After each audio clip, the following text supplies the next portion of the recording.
Everybody who has learned electronics, this is probably one of the very first things you learn.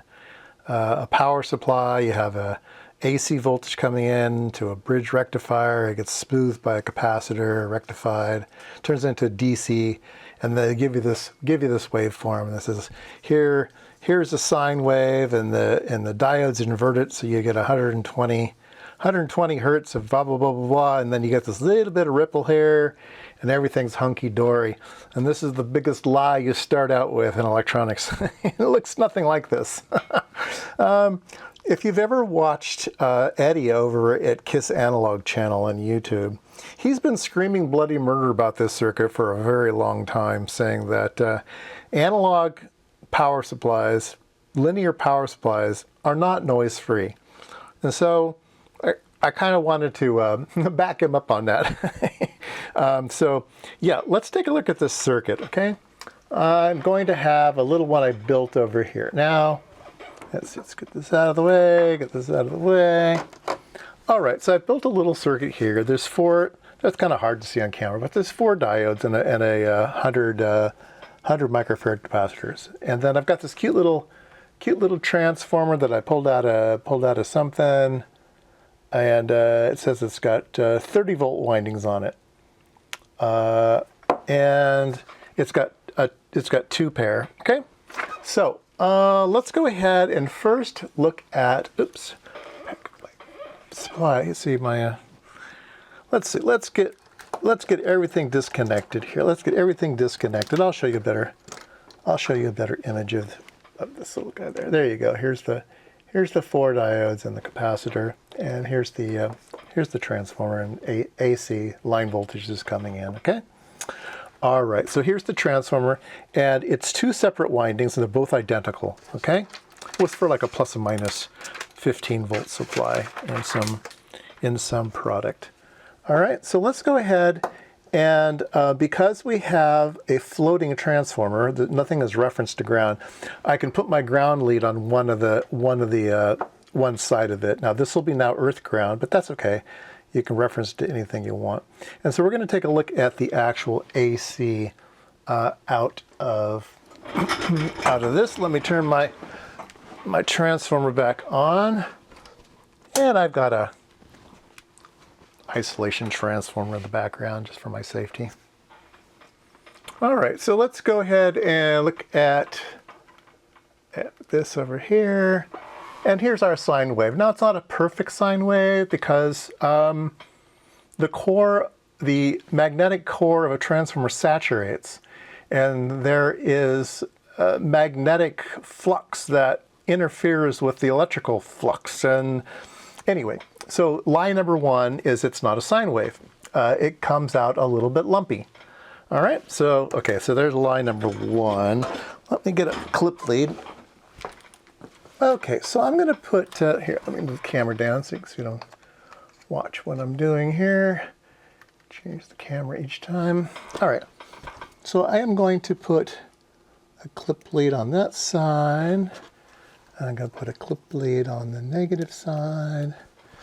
And then I'm going to add a load, okay? I'm going to put some resistors on and add a load.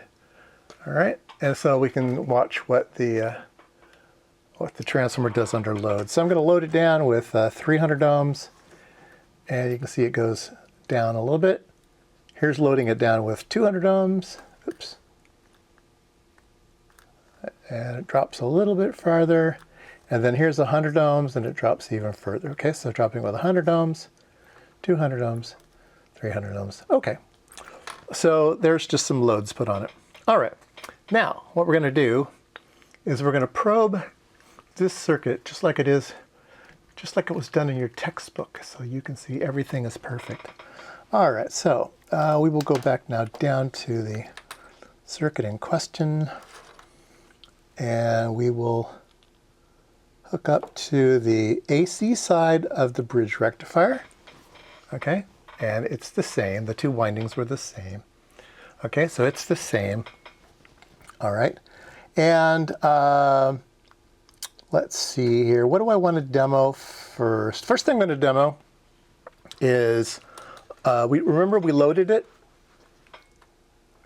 and it just dropped It stayed the same shape, but it just dropped, okay, in amplitude. All right, so we're gonna load our circuit, but instead of loading it here, loading it at the transformer, we're gonna load it out here where the load is, right? But it's just a load. I mean, the transformer is just AC, so it should just drop. It should just drop down, right? That's what your textbook said. All right, so let's add a load. Crank. No, that's not what your textbook said. That's not what your textbook said. That's 300 ohms. Here's 200 ohms. Here's 100 ohms. No, your textbook said it didn't do that, okay? It did not do that. So, okay, so there's line number 2.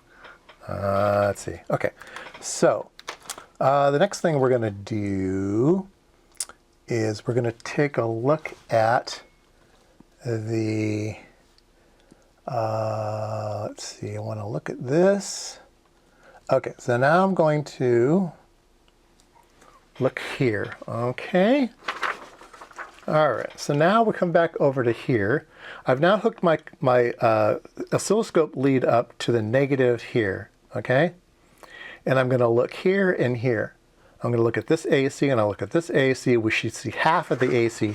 One should be on the positive side, like this one, and one should be on the negative side, like that one. And they're different shapes, and they're weird shapes, okay? So there's line number 3. Line number 3. I'm not really 100% sure exactly I know everything about this thing, but there are some diode drops where diodes are turning on and turning off, and the diodes aren't all perfectly matched.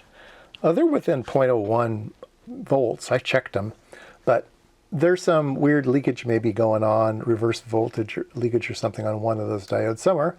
Anyway, so this one looks a little bit weird, and this one looks, it's at least the upper half, right? Here's the upper half. Let's get another probe out, the green probe, and we'll look at both sides at the same time. And there you go. Now that we've loaded it on that side, it makes it look nice. Interesting. So anyway, it must have been a capacitive loading that we were looking at. Now we've loaded it down a little bit. It looks better. So this is probably better textbook. We're getting a little flat spot out here, but that's pretty good textbook. We're getting half of the waveform, and it gets inverted up. So this is one half, this is the upper half of the waveform, and then this is the lower half of the waveform flipped up. So now this, going into the capacitor, will be 120 hertz instead of 60 hertz. So let's take a look at that. Let's move over to the output. And so here we go. The green line is our output. So as in the textbook, we have the peaks charge up that capacitor. Now we don't have a load attached yet, right? So let's attach a load. And a couple things happen, okay? So line number 4, are we at the 4? I don't remember. Let's go ahead and change the camera here. So we do have goes up and then it falls down, and then we have another goes up and it falls down, remember? I need a fourth probe here, but I don't have one. This one, that's that part of it, and then there's another one, remember, it gets flipped up, that's that part of it. So we have a little up, which is charging. You're charging the capacitor, and then it discharges. And then the flippy one here, it gets charged up again. So 120 hertz, it gets charged, it falls, it gets charged, it falls, it gets charged, it falls, okay? And it doesn't look exactly like this. It doesn't exactly follow a sine wave up and then fall down. No, it's got this weird flat spot on it, okay? And that weird flat spot is the current capability of a transformer. The transformer is not infinite impedance. It's not zero impedance. And it's going to droop down. And then drooping down, it's going to droop down to wherever you're charging it up to. So anyway, that's really what the waveform looks like, okay? It looks like that, okay? And if I load it, oh, Jesus, those resistors are getting hot. Resistors are getting hot. All right, it's about 1.5 watts. It goes down, so if I don't load it, I load it with 300, I load it with 200, I load it with 100. You can see that it's really, really droopy down. Anyway, yeah, there you go. All right. Okay, so now we have the bloop, bloop, bloop, and I think you understand that. Now, we're going to add one more thing that your textbook never taught you about, your instructor never taught you about, unless you had a really good instructor maybe.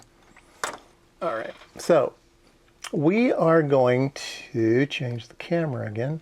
Okay, we are going to take a current probe. This is an old HP, what is this? I love this thing, Hewlett-Packard, the old logo. This is really ancient. I don't, does it have a model number? I don't know if it has a model number. Anyway, it is a current probe, and we're going to clip it on the transformer, okay? And so we're going to monitor the AC current in the transformer, right? So what does your textbook say? Linear power supplies, there's constant. Everything's constant. It's just constant. And because it's constant, it generates no noise at all. It's very, very clean, and there's no problems. All right, so change my camera again. So the pink trace, purple, pink, whatever you want to call it, that's the current. Look at those giant current spikes. They're giant. And they're super, super fast edges. So whacka, whacka, whacka, whacka. So, this is when we're falling, and then we're going to grab the wave, and we're going to start charging again. As soon as we grab that wave and start charging it up, you get this huge spike in current. And then as you start charging it, that current falls off until you finally get it up charged again, right? And then you go whack in the other direction, right? And you get this huge spike in current in the opposite direction. So whacka, whacka, whacka, whacka, whacka. This is what Eddie always complains about. It says, look at that, okay? So this is something I just don't think they teach in school very well. And you can find that a lot of situations, this noise is awful and it interferes with your circuits. And I showed, I think it was a Hewlett-Packard supply. I think so. Anyway, it was either Hewlett-Packard or Tektronix or some of the gods who made the thing, right? And they had capacitors across each diode in the bridge rectifier, right? So if we go back down here to the paper, change the camera, I can see what's going on. Okay, so they put a capacitor. They put a capacitor across each diode, so 1, 2, 3, 4, and sometimes there's a capacitor across these, and it's across these sometimes. Anyway, you'll see these capacitors sprinkled in here, and at first glance you're saying, why do they have these capacitors in this diode ring? What do these capacitors do? Well, I gotta change the stupid camera again. They change the rise of the current. They slow down the rise. They roll it off. So you're rolling off the frequency of that rise. Now, this noise generally is about 120 hertz, right? But that rise will send it way up in frequency. But if you roll it off, you can roll down the harmonics that these square wave edges, these sharp edges, are going to generate. And so, yeah. So if you ever see a power supply with little capacitors in there, it's to kill all of those current spikes. Not kill them, but slow them down and make them more manageable. So is that lie number 5? I don't know. How many lies did you count? Did you learn this? Did your book teach you all this stuff? Did your professor teach you all this stuff? Or did you just think that, yeah, that's what it is, and I never need to go look. I'll never question it. Of course, it's correct. Yeah, it's not.